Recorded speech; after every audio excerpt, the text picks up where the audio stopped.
The main lounge is bigger than a tennis court, but for all the opulence, this is a home.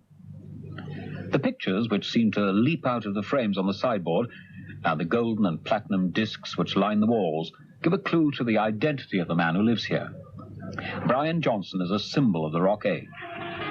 His life began 35 years ago in a council house only a few miles from here at Dunstan on the other side of the Tyne. Now he's the lead singer of the international band ACDC.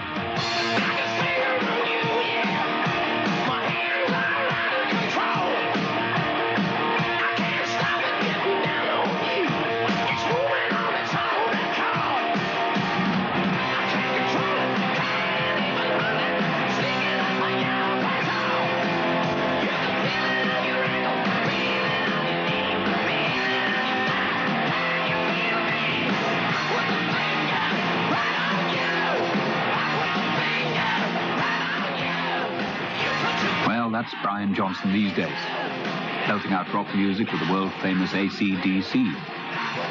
But it was a different story in the 70s, when a longer-haired Johnson was lead singer in a group called Geordie, seen here in a Tyne T series called, appropriately, Geordie C. It started in 1972, I think, and Vic Malcolm, Tom Hill, Brian Gibson, 4 local lads. We just went down to London with a bunch of tapes in my hand. Just wanted to know the old story. Next thing we knew, we got signed up. Made a record, went on top of the pops, and we were famous. No matter, hate me in my pockets. I was broke. People taking a look at you now say, well, he's worth a bob or two. But was it ever tough? Were you ever out of work or on the dole? My dad had a saying, you get note for note. For about 7 years after, I left Geordie, for 6 years, I was literally living sort of hand to mouth, In the latter part of it, about 78, we started a band called Geordie again with 3 new lads, That was a great time. At least we had a little bit of money in my pockets to sort of buy a chinky take with. Can I say that? Of course you can. We'll get a prawn curry or something to eat between we, It wasn't too bad. I've heard quite a lot of stories about how you started with ACDC, but perhaps you can put the record straight for it. Dead easy story. I was playing with Geordie. I got a telephone call. They wouldn't say who it was, They just said, I'm sorry, we can't tell you who it is because of the fact that there's been a bereavement in the band and we don't really think it's time to let anybody know who the band is. I've never been for an audition in my life. Kind of go to London, I can't afford it. You really couldn't afford to go down to London? No, I was broke. I was very lucky. I had a good friend who lent us his car. And as soon as I walked in, it was like a real friendly atmosphere. They just said, oh, hello, and had a can of brown ale waiting for us. The News from Newcastle, and can of brown ale. Yeah, come on, we know you might be nervous. And I was tired. I was knackered. I wasn't nervous. I was just saying, hey, let's do it. I've got to get back. I've got a gig tomorrow.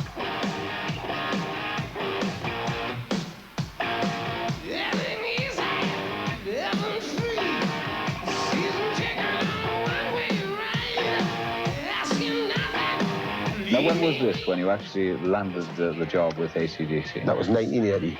So it's 3 years ago. It was 3 years ago, yeah. So it was, I must admit, it was if ever, I look back on my life, that was the year that it really all started.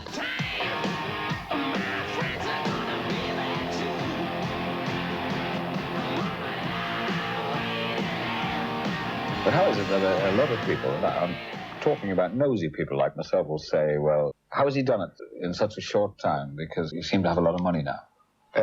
You better ask me accountant that. We did an album. It sold heaps and heaps and heaps, right around the world, in countries that I've never heard of, I think the band itself's an honest, hard-working band. They try the hardest to give the best value for money.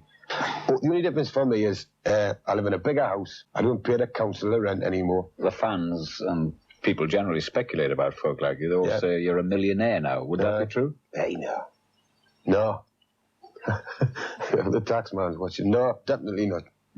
But I'm, unfortunately, I've got to leave the country for money reasons, and I never ever thought I would. I was determined to stay here, but it's, you know, just I can't afford to, you know, any longer. The dog's even worried about it. I'm going down to Hawaii because Cliff, the bass player, already lives there, you see. Me and Carol went out there in the summer last year, and it's about the most sensible place in America, I think, you know.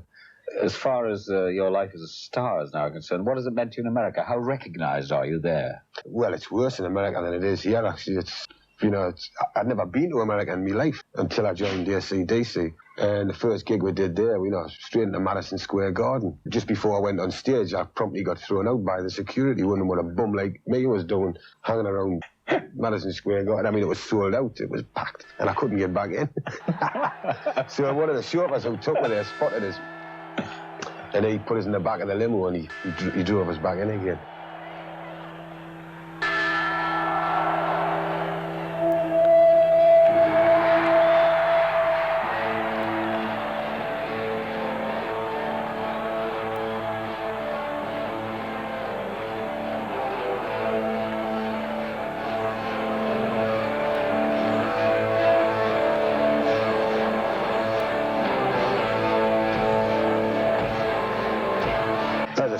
In the States, all the religious and moral groups, I think we're real bad lads, you know. And, because of the naughty songs? Well, I think we drink too much, you know.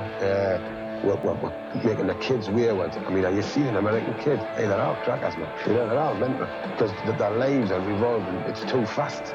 Their life's too fast. They cannot keep up with themselves, you know.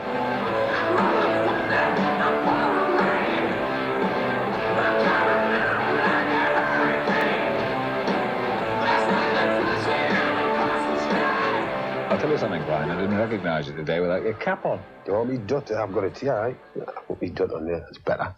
I started wearing this in Geordie, actually. The first gig I did was West Hope Excelsior Club. And I put it on that night. I felt a bit daft, but I stuck with it. I kept it on. And the lads in the band says, oh, you want to keep it on, you know? It's a bit of a trademark. I feel comfortable when I go out in it, you know? It's just once upon a time, everybody used to wear them and know the umbrella. Are you thirsty? Are you thirsty, Tom? Oh, I think I could be. Shall we go next door for a drink? Next door? Aye. Right, sure. Drink. Hey, come and crew. we are going for a drink. I don't know what you're doing. She's a rock and roll band. She's a guitar player. She's a rockin' in the band. Then you got the singer who's attached to the mic stand. The bass player and the drummer are the backbone of the band. So keep on rockin', baby. Keep on rockin' all the time, baby. Keep on rockin'.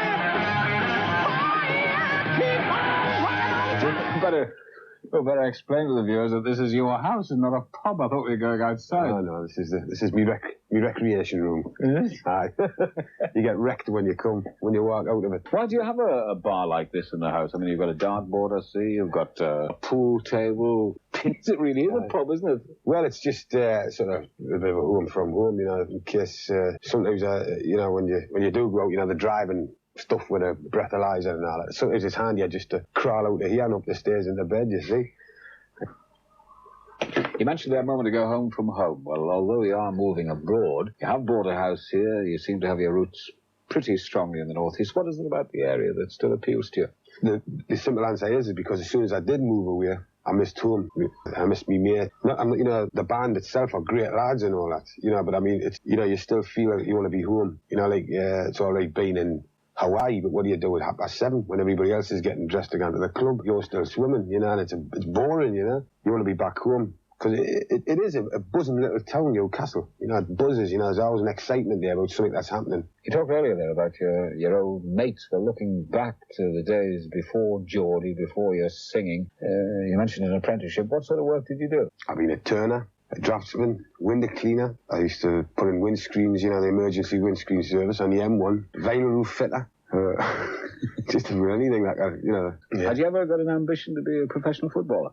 Oh, yeah. I just wasn't good enough, you know. I played for the United States of America against Italy. Get away. No, I did. I was the only Englishman in the team, actually. And we played Italy at the Fiorentina Stadium. There was about 25,000 there, you know. It was floodlit. My knees had turned to jelly. And it was against the Italian Showbiz 11. And they were unbeaten. And they thought we were going to be a walkover. But they didn't think that, you know, we had Chuck Norris, you know, the way Bruce Lee, he was centre half. you didn't go near the man. He was dangerous. And we won 1-0. And it was a fantastic night because Dino Zoff came down, the Italian goalkeeper, and he presented me with a Man of the Match award. That was a fantastic night. Fantastic night. How did you get to play for America? How did that come about? I got a telephone call right out of the blue from Los Angeles or something, and they just said, listen, do you fancy a game? You bring the ball. And but we beat them, and it was great, and that was like the highlight of my life. You see, Tom, music's me love, and football's me passion. You know what I mean? It's two different things, you know. You may not have made it as a professional footballer, but you're hoping to make it into the professional soccer world as a director of Newcastle United. What stage is that at? You shouldn't have said that. Yeah, you put it right down this. You want to be a director of Newcastle United. You've got a bob or two in the bank. What's happened? Are you going to be? I hope so. I really do. How much money are you prepared to put in at the club? I said 100,000, and I mean 100,000. I'm not going back on my word. I don't want anything out of it. I want nothing. And sometimes I think it may be a little unfair for me to be classed as anything to do with Newcastle United if I'm not there. And who am I to say that I could make a big difference to the team? I like to think I could. Maybe I'm too inexperienced at it. You know, it's a frightening thought, you know, but I'd love to be able to do something. I know one thing I really would like to help Newcastle United with, and this is another thing that I found refreshing with the directors. They want to make St James's Park a good rock venue, which I thought was great. Once upon a time, they would never have thought of that, because I remember Geordie tried to play there and they knocked it on the head. But now they actually, they want it because the Rolling Stones came there. That was tremendous. Those directors bringing the Rolling Stones there.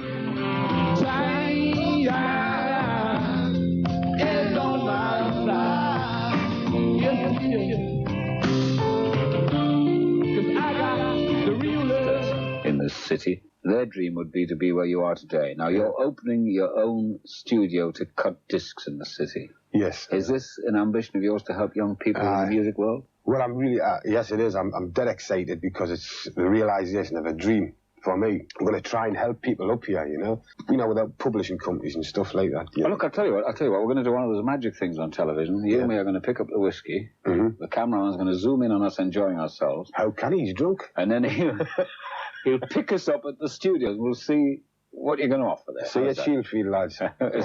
Cheers. Well, here we are, Brian, just like that.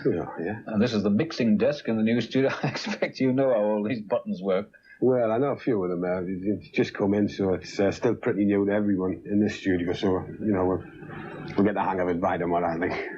Well, there have been recording studios for some time in the Northeast, but what's so special about this one? To put it bluntly, it's the best. It's the best you can get, best that money can buy. And we've already got about 3 or 4 American bands, big American bands, very interested in recording here for tax reasons, obviously, to record in England.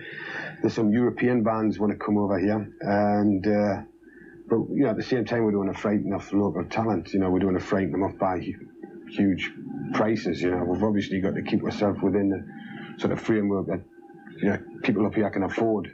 Well, you've talked to us about your international career.